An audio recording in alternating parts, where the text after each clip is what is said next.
Hello, everybody. I am Hernan, and I am the founder and chief volunteer for Apprentice Worldwide.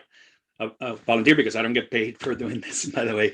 Apprentice Worldwide is a global career development organization that started in 2014 to support and empower young professionals to succeed in business and in life.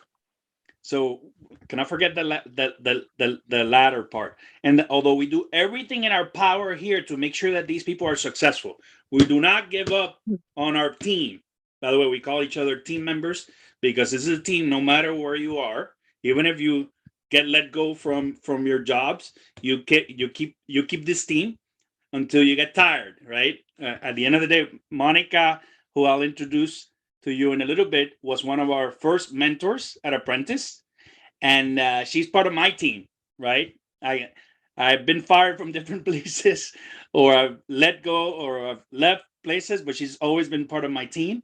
And Monica and I met when we were around probably like 20, 23, 24, and we were young back then, and now we just decided that we wanted to come together and give back to our community, and this is how we do it.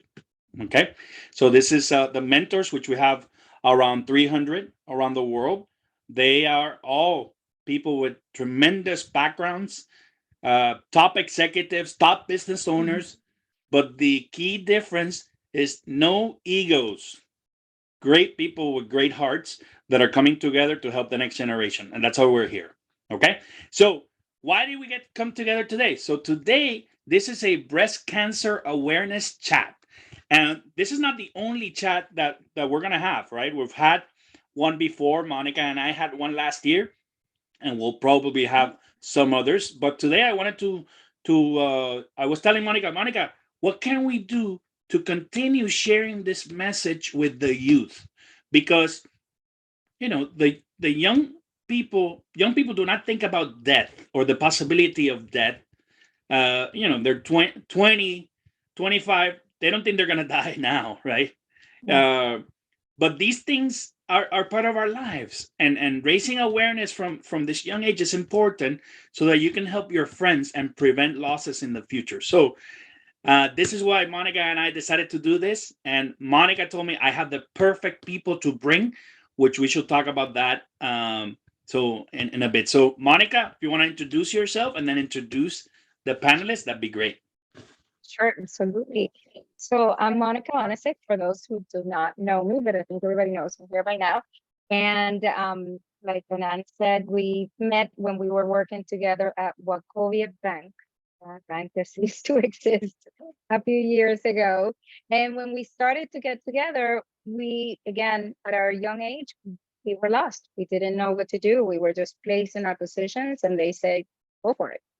And, we had to learn by trial and error, everything that we did. And so when Hernan came up with this idea, I thought it was fantastic to give back. And I have been part of the Apprentice Worldwide since its beginnings, and I'm very proud of that.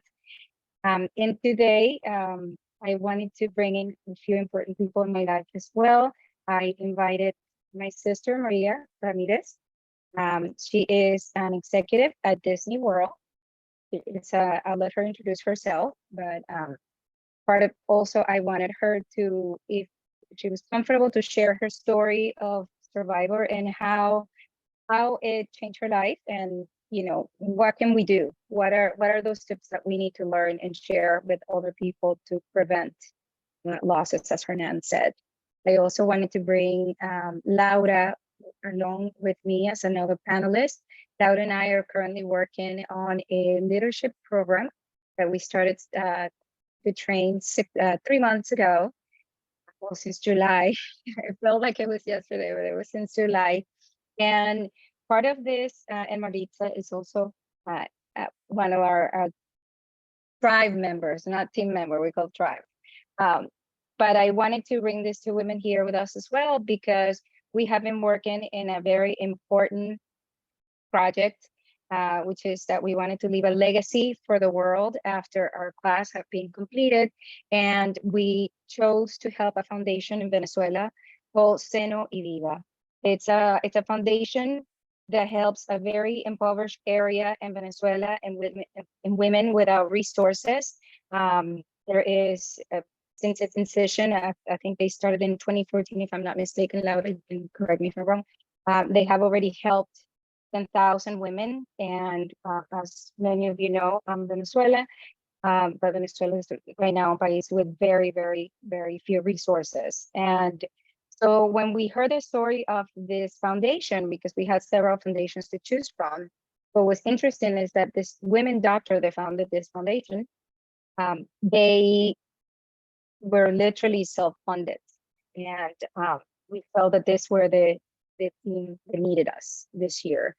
So that's why we want to lend a hand. And I'll let Laura tell you more about what all the projects that we have. And Maritza, if you want to chime in, please feel free. But first, I would like to introduce Maria Ramirez, my sister. And Maria, welcome. And please just tell us a little bit more about yourself. Thank you. Hi, nice to meet everybody. Nice to meet everybody. Well, like Monica said, I'm her older sister, although sometimes we look like twins. I just want to say that. She likes to say that. Yes, I see it. I see yes, it. we do. We do. We do. So my story. I think it is. It was a moment in my life that I did listen to my body, right? And I think something was telling me something is wrong.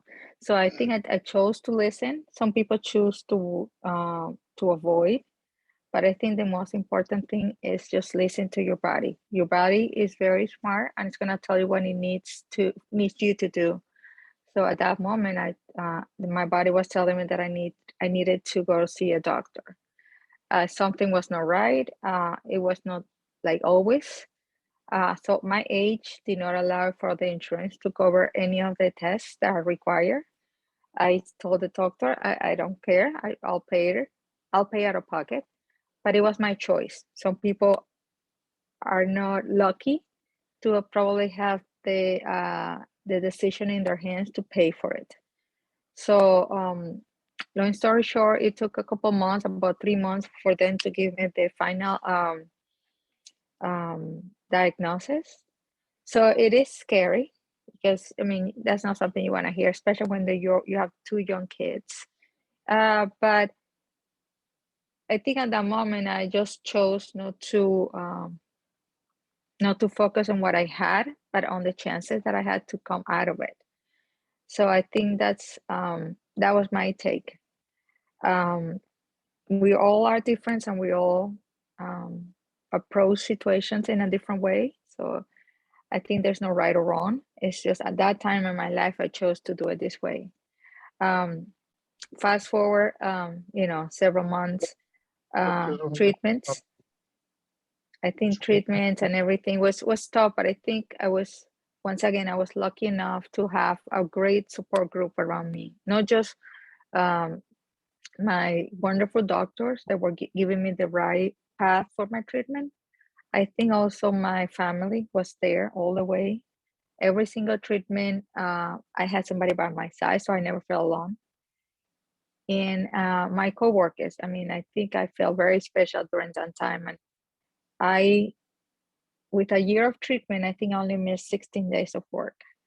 But I think that was only possible because I had a whole group around me that was understanding.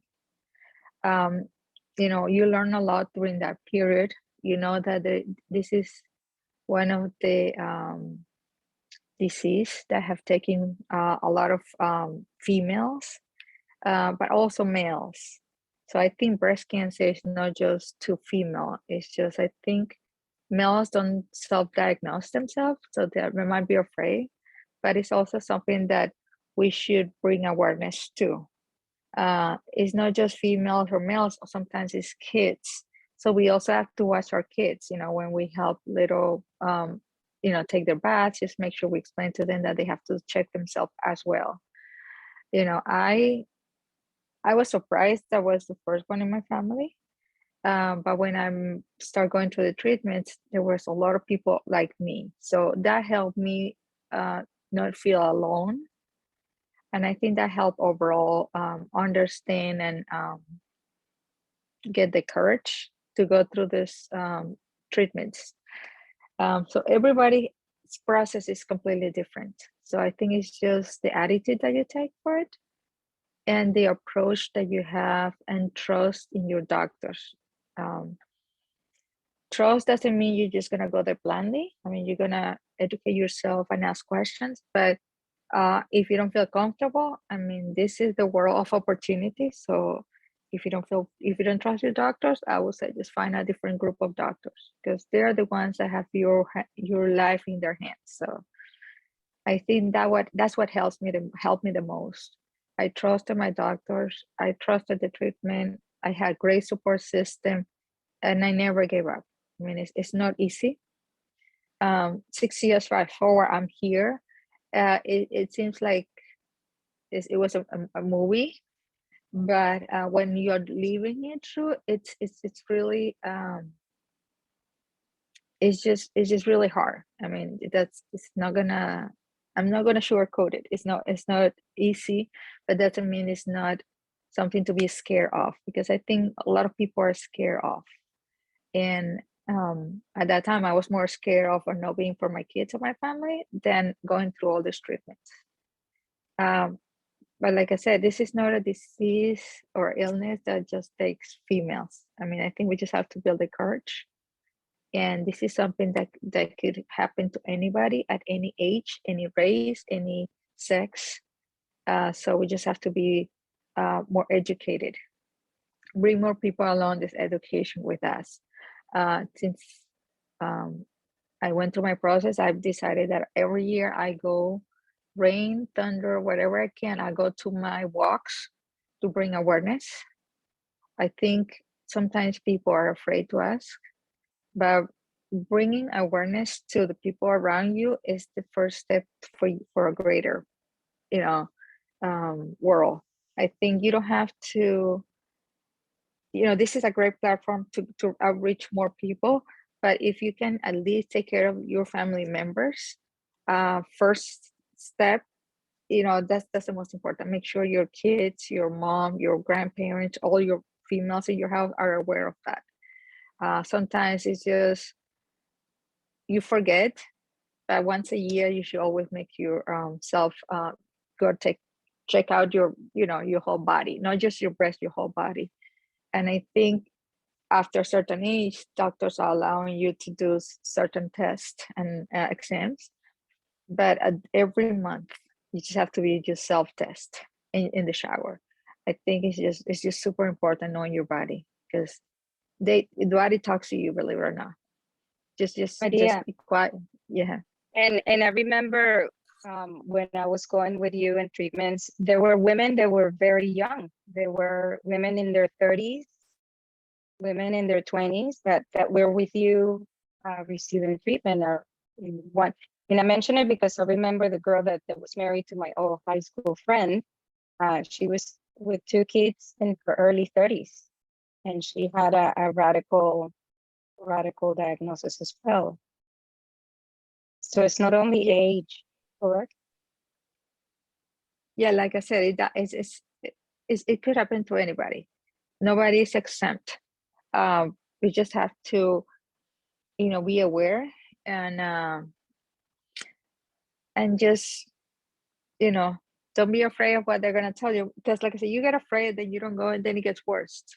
I think I was very thankful that by the time I went, it was they were able to treat it. I was able to go, and then I'm here, right?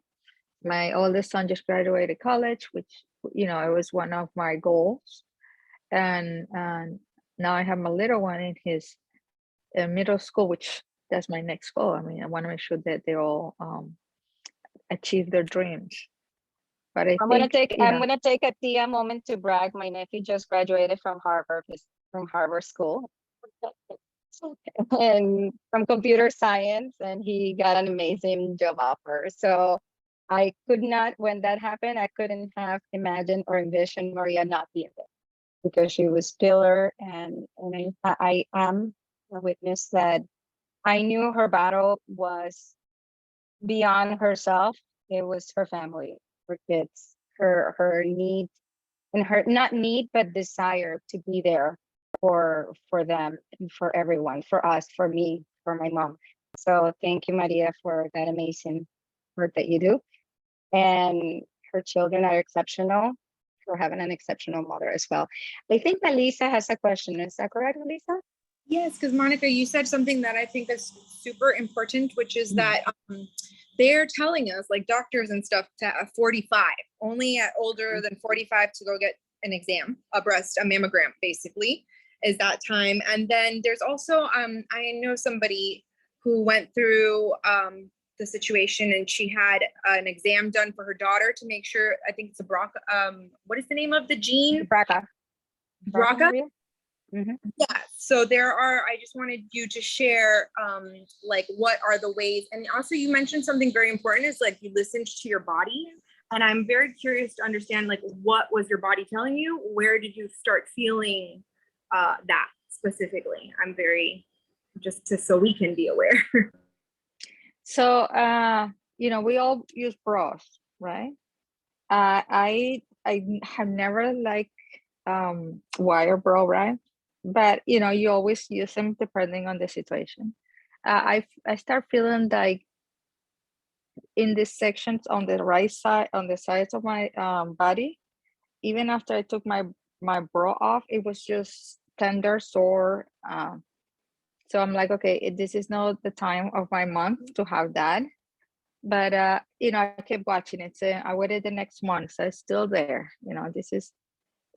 This is weird, right? So I have never had that feeling before.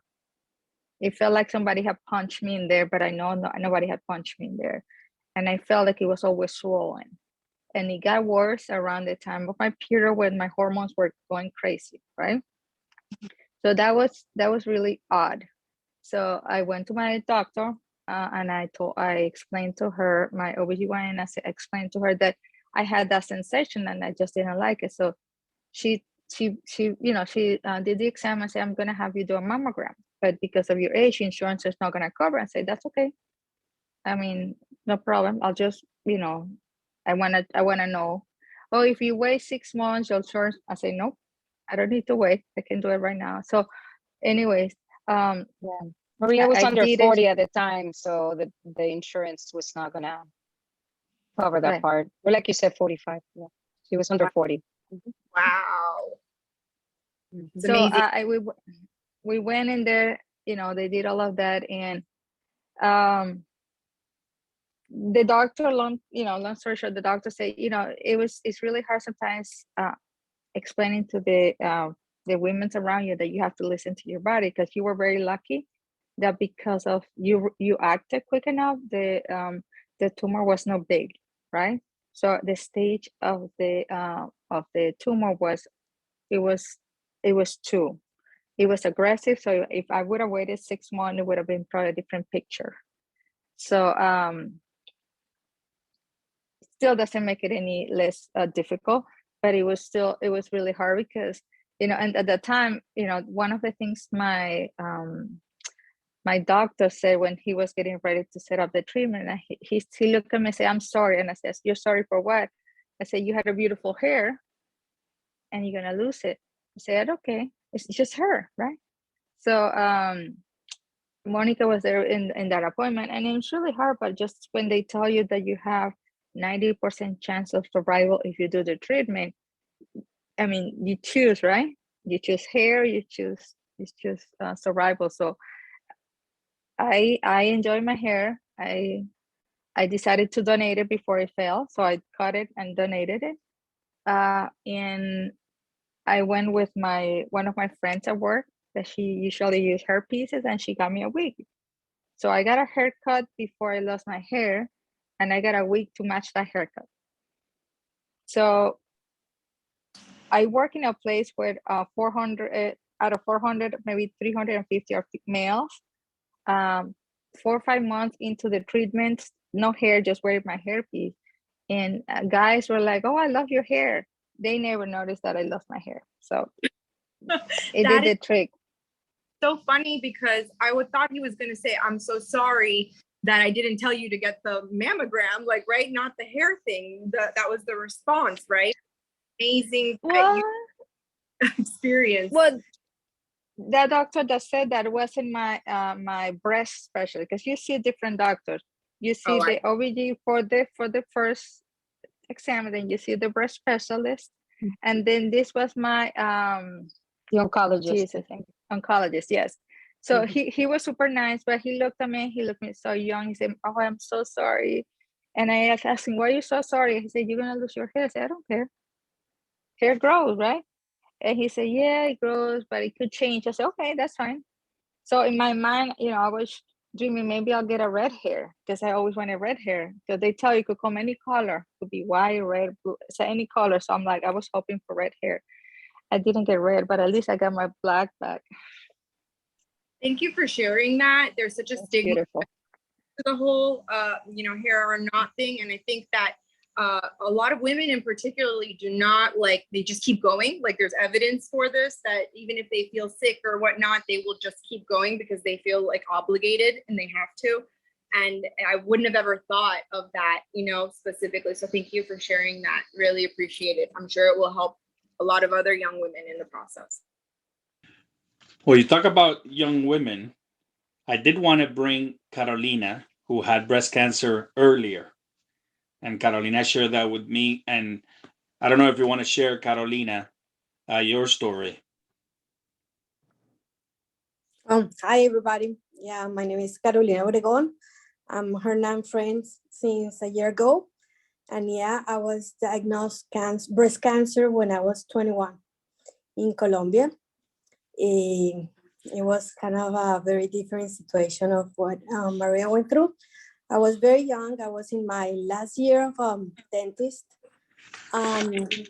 When I found out, I didn't believe that I have a little something in my breast, because I was too young and I didn't believe that we can die, we can go through this illness. And when they told me that, yeah, young people can die from this disease, I was like, yeah, right. I'm too young, I'm too pretty, I'm too perfect. So yeah, we went through all this stuff. My best friend that is Colombian surgery, he's one of the best surgery in Colombia. In that time, he was a student. She was a student. She found out. She touched my breast and she told me, "Hey, we need to do something about this. This is not normal." So in Colombia, at that moment, it was only 2 doctors they were oncologists and specialists in breast cancer. When Carolina told me, she also is another Carolina, told me that it was Dr. Robredo and Dr. Arango, that they were the only ones in Bogota that they can probably see me and go through all the treatment. When I told my parents, they freaked out. I'm not gonna lie. My dad just called, I think, half of Colombia. He's a politician in Colombia. He's retired for politics, but I think he called that night, I don't know, a lot of people. And from Dr. Robledo, the earliest appointment was 3 months from that day. So my dad said, no, this is ridiculous. We need to do something. I have a great healthcare insurance in Colombia because of my dad and my mom. And also we find another doctor that I didn't know in that moment, because Dr. Robredo was the most famous in Colombia. It was Dr. Arango, and Carolina, it was her student. So she helped me and talked with him and say, hey, this is my best friend and I think she has something. I'm not sure because I'm a student, but she called me and I went and we went through questions and all things. And I think she has a little, let's say in common words, a ball in one of her breasts. And I just want you to review her. So she was like my first miracle. She find me an appointment 8 days after I find out about this. And I went through a lot of exams. And the first exam, it was I don't know, it was an echo. because I was too young, so we cannot go through a mammogram after 40 years. And I was 21, so that was not the first thing that we need to do. And the person that I did that exam, oh my God, he was so mean. When we finished, I went super scared with my mom and my dad. And when I went to that exam, like not knowing what was going to happen to me, and in that moment, like Maria was saying, you want like your doctors and everybody like to be gentle with you and be nice with you. He was not really a nice person with me. And when he saw what happened in my breast, in that moment, we didn't know what was going on. He said, you know what? People at your age also die. So I started crying. My mom is like, what are you talking about? And he said, I cannot tell you anymore, but people at your age die. So when we went out of that office, my dad was like crying. I was crying. I didn't want to die. That was the first thing that I was so afraid to die and leave my parents. And you go through a lot, and you learn from that experience. I went through third surgery 3 months after I was diagnosed cancer.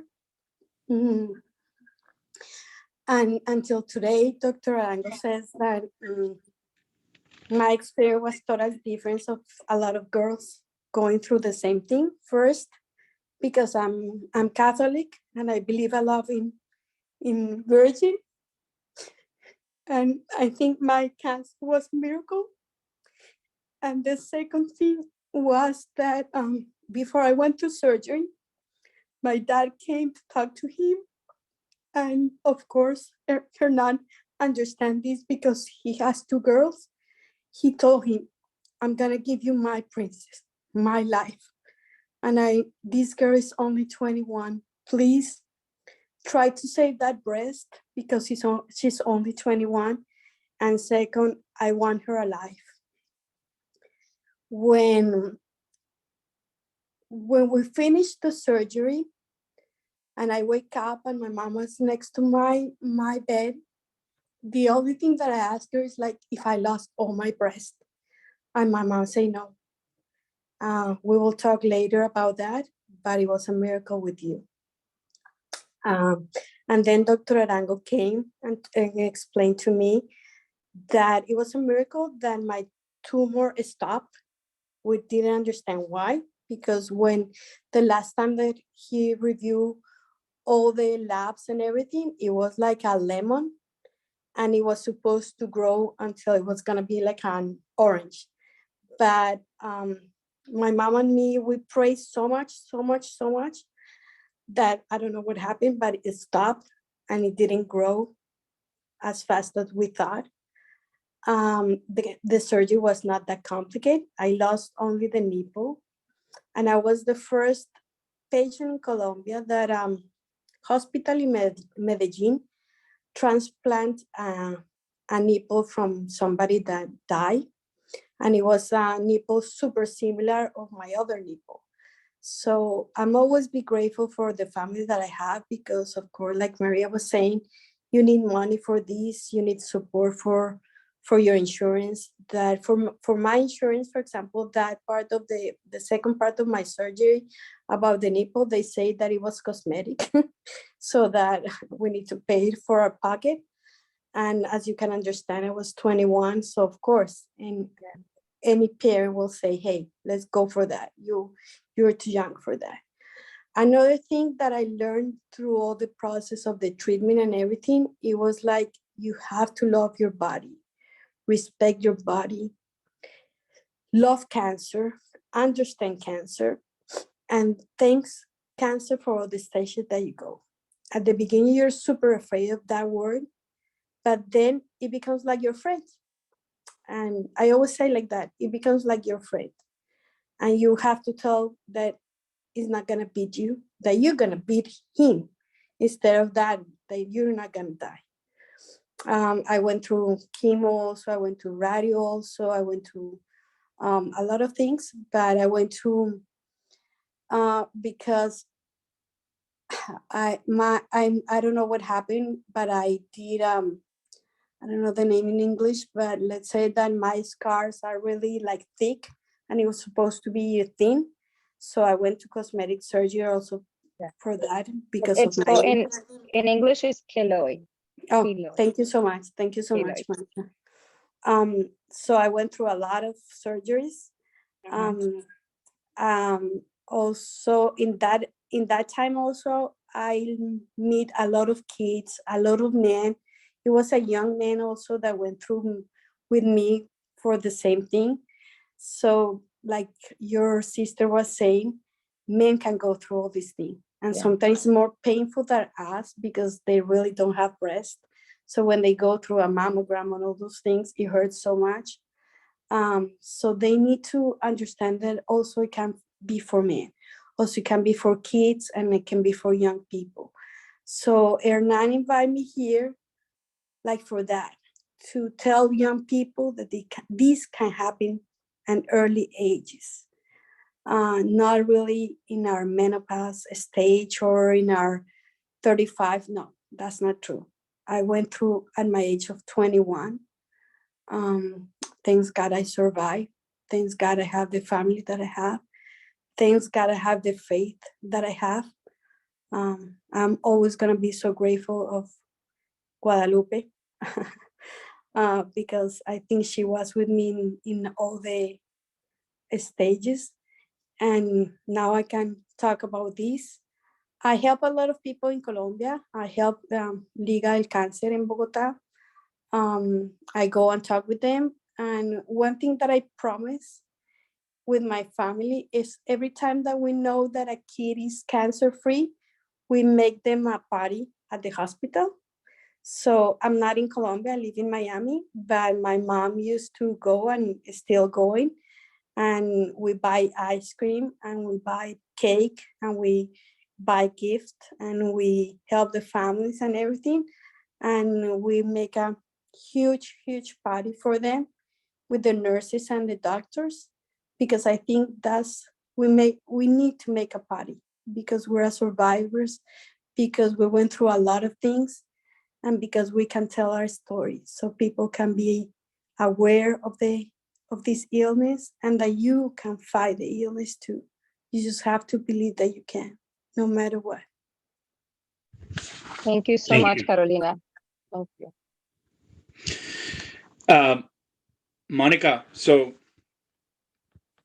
I want to take 30 seconds of silence to honor the people that have passed from this disease, if we can, and to appreciate and give thanks for the survivors like Maria and Carolina. So, if you don't mind, starting now.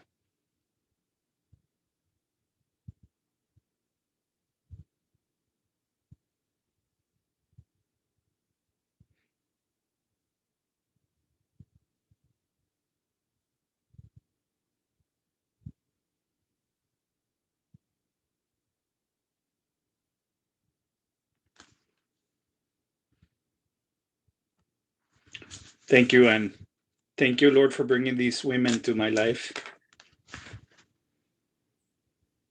I think Carla has a question. Carla, do you have a question for Yeah. Carolina or Maria? I see that you have your hands raised. Thank you. Yeah, it was just a comment for Carolina when she first got diagnosed. I understand that feeling. When I was 9 years old, I went to get my hearing and eye exam because I was moving to a new school, and my dad had felt like he had something in his throat, so the doctor checked him and he told him in front of me and my mom. And just a reminder, I was 9 years old, like, you have a chronic cancer disease and you will not live long enough. And my dad suffers from heart conditions, so we all started crying. And like Carolina said, that's not something you love to hear. Like, it's a really strong thing to hear as a wife, as a father, and as a daughter. But just like Carolina, we are very religious. and we prayed for over 10 years. And with the help of a doctor in Stanford, he never developed the cancer, but he's now free of whatever that could have turned into cancer. So I just wanted to share that hearing those type of things are a little bit out of touch from doctors, or like Carolina said, you want them to be like, I mean, straightforward, but a little bit delicate on the topic. And I am so glad, Carolina, that you got through this. I can tell that you and Maria are strong women, and I'm so grateful that I'm here listening to your stories. Thank you, Thank you. Carla. Thank you. Thank you, Carla. And I know we're running Yeah. short on time, and one of the parts that I wanted to share with everyone, and I'll bring Laura in at this point to talk to us. It's our fundraising for this year. Last year, we did a fundraising, if you remember, for Liga contra el Cáncer in Miami. Yes. We were gonna Well, do some before t-shirts. that, hold on. Hold on. I don't Before want that, to lose people. you're not gonna lose people. We're recording, so you're good. You're good. As long as you're here, and I'm Maria, Carolina, and Laura are here, we're good. So, okay, so we know people that have passed from this disease, obviously, and we honor them. We honor the survivors, right? We also are so grateful for the family members and the friends that provide the support, because I know how difficult it is for these women and everybody that goes through cancer, and having that support is critical, right? And if you don't feel it, I want you to feel it, that we're here for you, right? Anytime that you feel anything, right? This is more important for us to share as a community. Also, you brought something that obviously is very near and dear to my heart, which is faith, right? And not losing faith is probably what we can remind people through community. Remind people to not lose faith, and even if they have something wrong happen to them, to not lose faith. I want to hear about what you guys are doing, not only the fundraiser, but you guys are doing to continue giving hope to people, and bring that faith and make it alive. So tell me what you're doing. I know Laura's doing some things, Monica, you're doing some things, Carolina, you're doing some things, Maria, you're doing something. Tell me what we need to learn from so that we can continue doing. Well, in my case, I chose to find organizations that help people with no insurance to get the help they need in detecting the disease. So Advent Health, which is close to my heart because that's where I got treated, they have this once a year 5K walk, in which all the money that is raised on that K goes to help people with no insurance with the prevention. Also, they have a program if you are low income. They do an evaluation and they will provide treatment almost for free. So that's why I choose to help Advent Health in my city. I always choose to do walks because sometimes that's the easiest way to get in touch with other people and meet other people that are going through the same thing, and sometimes give them hope. If you see them they're going through the process, because it's obvious, sometimes just a word of encouragement helps. It goes a long way. Thank you. Absolutely. And please share with me the information of that place and the website. We'll make sure we send a little GIF and a note on behalf of Apprentice Worldwide, and try to promote their services as well. Maria, so thank you. And we have a team in Orlando. If you do not, Monica can tell you later, but we have around 20 people in Orlando.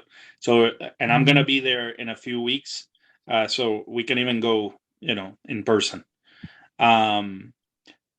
Laura, Monica, tell me what you're doing. So Monica and I, along with 16 other people. Yes, and Maritza was Eddie also here. joined. Yes, yes. Yes, I think Franco is also one of ours, but I'm yeah. not sure. And Orange was And here for a few Orange was minutes, I also think here. minutes ago.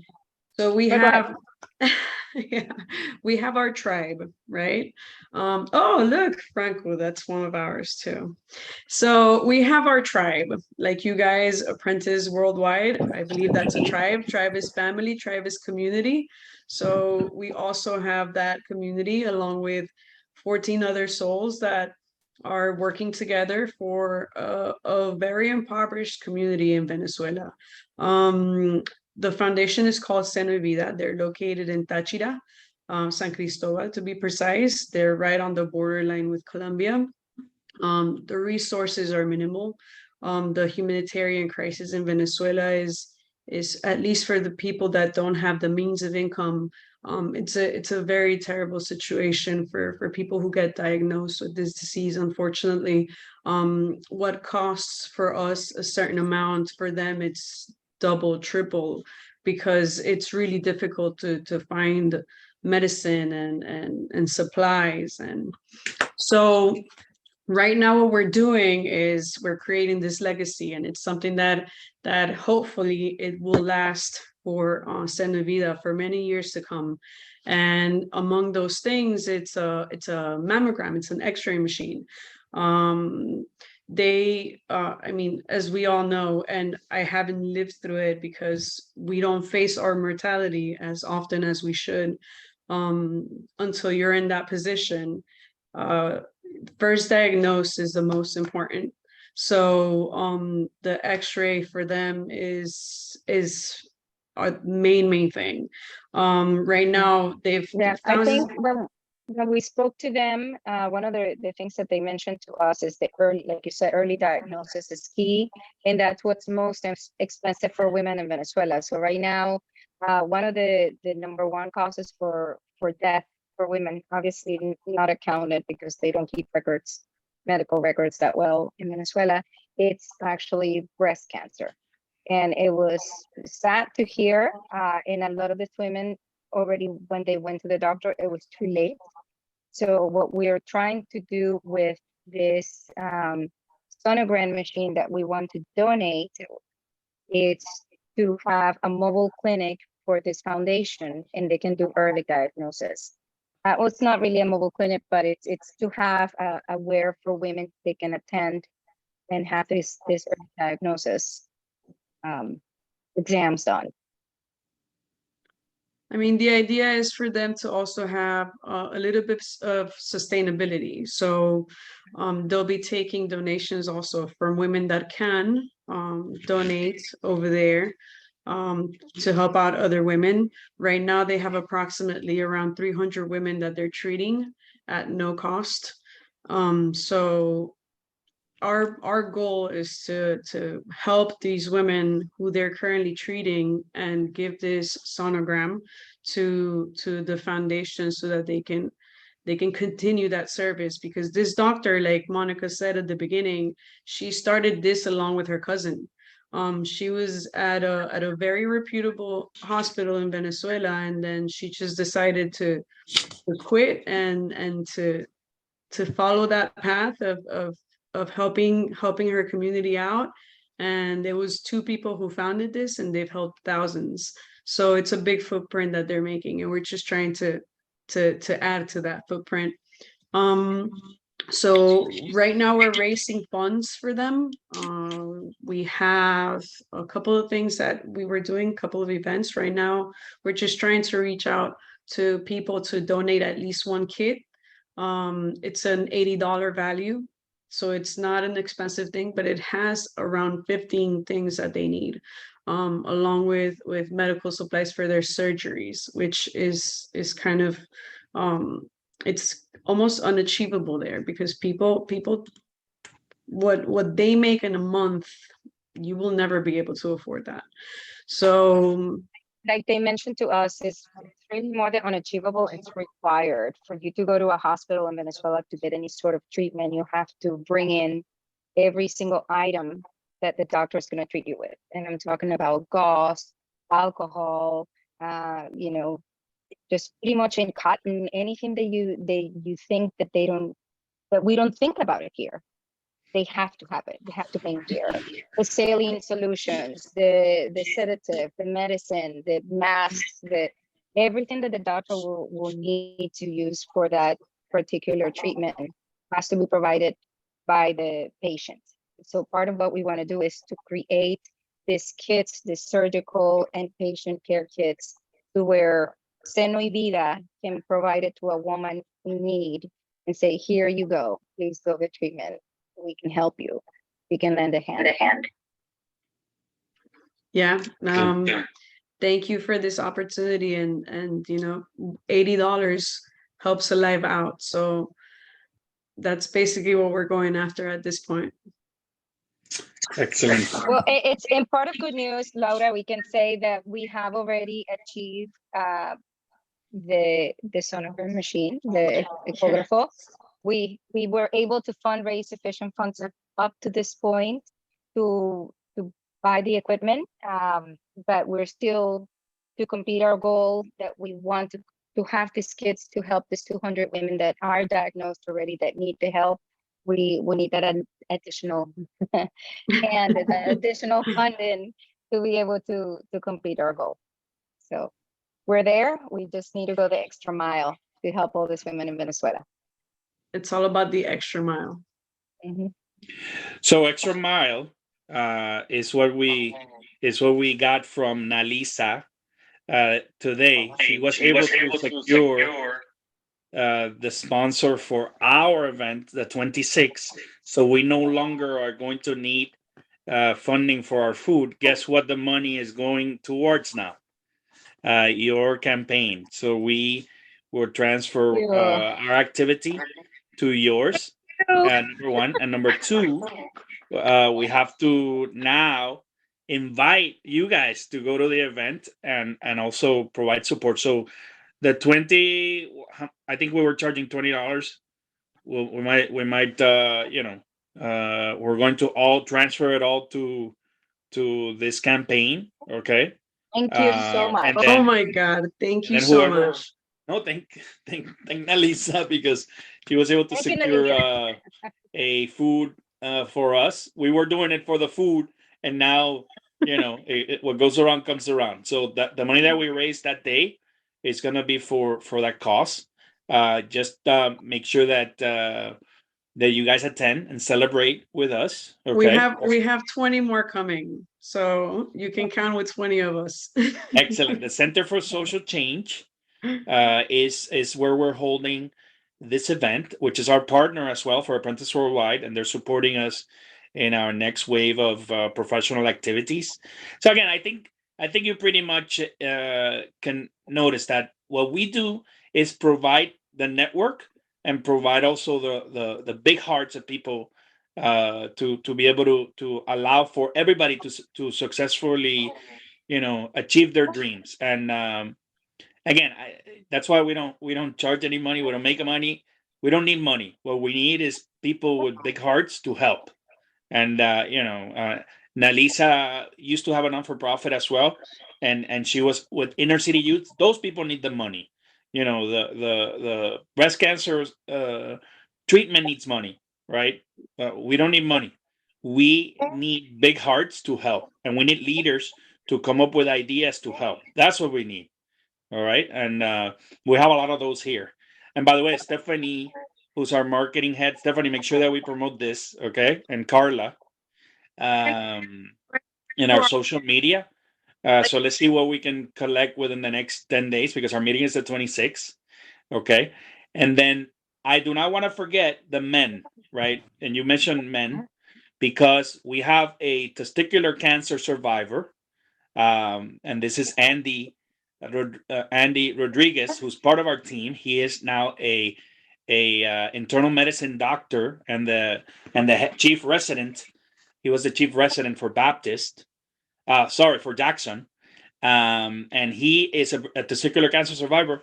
We will have project. He has a non-for-profit called Project Toy, which we always take toys to kids at Sylvester Cancer Center.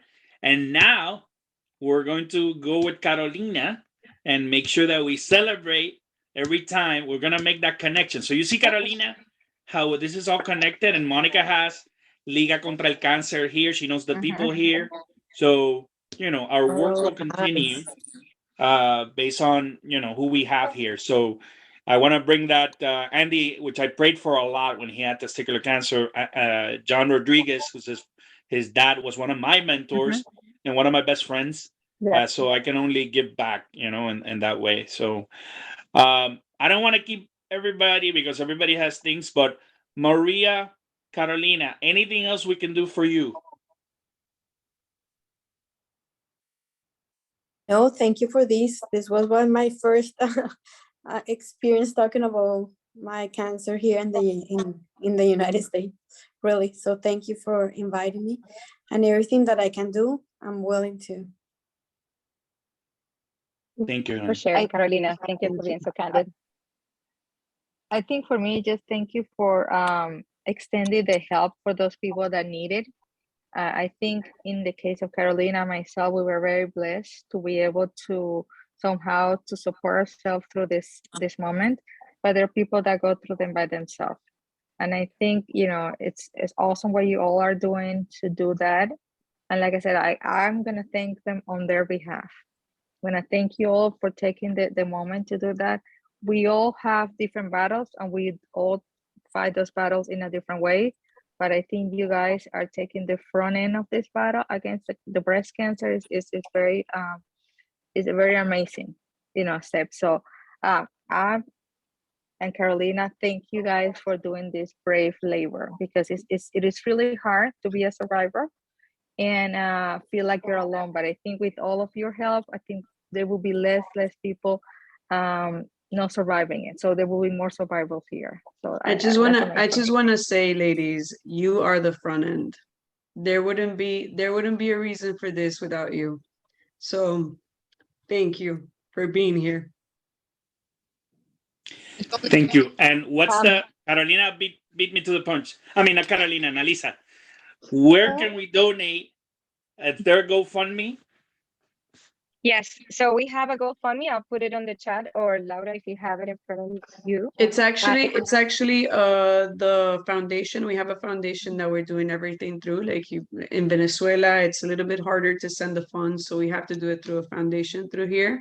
They're actually helping us. They're called Gospel for Humanity, and they have a Zelle account. So once I send you that Zelle account, we can always work it out with the people that are in charge of that part of the foundation. And I will send it. Do you want me to write it here? Or do you want me to send it over to you? Can you put the website? Well, since this is a recording, you want to spell it out, and then obviously you can put it here. And then Nalisa and Stephanie, who are part of our leadership, they'll take care of the rest, because Stephanie will share through our marketing and Nalisa will share with the Center for Social Change, and we'll see how we can connect the dots. Absolutely. Yeah. Give me a minute. Let me look for it so I can write it here on the chat for you guys. And then I'll also put my email there for you, so that way if you have any material, flyers, anything, promotions, we can do too. So thank you so much. social media. By the way, Stephanie, anything that we can do with the Academy, any special promotion, if we Yep, share we our can look. books, so you know we have leadership books. We can do all the leadership books that we have and donate it. Anything that people buy, I mean, any book that people buy, we can donate that. If we can keep track of that, we can put a code. We can do a specific code for if you're doing donations and they can access that. Maybe with an email or something like that. We can come up with a Maybe strategy. you share with Laura the material that we have for the leadership courses that we give, and then Laura can see if she can spread them out, and that money can be shared. You know, we can give it all for free. Absolutely. Thank you so much, Hernan. I want to give a special thank you to my sister. I love you. Thank you for coming. She was very nervous, like you, Carolina, to share her story for the first time in an open space. I know she told me privately, but I'm just very proud of you. I'm so blessed and happy to have you in my life every day. And I'm just so extremely proud today and every day of how bravely you fought your battle. It was a life lesson for all of us in the family. From all of us, thank you for doing that. Thank you. Thank you. And Thank Carolina, I love you. Thank you. Thank know, you, thank you. I know we I were love not you, there for Hernan, you you when know. you were going through that, but I'm here for you now. Yes, I know. We're Thank here you for so you. much. Thank you so much, Carolina. Thank Thank you, you. Monica. Thank you all. And thank you all of you for participating today and taking time to come. And thank you, Hernan, for the space to have this two brave survivor and women to share their story. For Carla for sharing your story, and Elisa for your insightful questions, and for getting that sponsor that now will help us, pay it forward to women in Venezuela. This has been just extremely fulfilling and a very, very amazing Zoom meeting. Thank you. And by the way, anything that you want to find out about Apprentice Worldwide, so you can go to apprenticeworldwide.com, but you can also see our events now at apprenticeworldwide.com/calendar. So in that link, you can find out all the events that we put together for the community. And we have 2 industry group events, one on the 24th about the careers in the film industry and in entertainment. And then we have a fintech industry update in November. And then we have our main event, which is the workplace horror stories. We're doing a spooky theme, but it's a serious matter. I and heard that's about gonna that. be- I'll be there. that's going to be our fundraising event. Okay. So I it's would going to love be to the participate 26th. on that one. I have a couple of stories that I can share. The scary is the best, Yes. Thank you guys. Awesome. Thank you Okay, so guys. much. Thank you so you. much. Thank you, everyone. Thank you. Have a good Hernan. night. I'll talk to you Take care. soon, Stephanie. I'll send you more information on Senu Vida and Gospel for Humanity, okay? And Excellent. also Thank for you. what the foundation that Maria is helping in Orlando as well. Thank you. I gotta prep. Thank I'm you gonna so do much. 5K. Here. Pórtense bien y si se portan mal, Take care. vayan a confesarse. Bye. Thank you, everyone. Bye. Bye. Bye.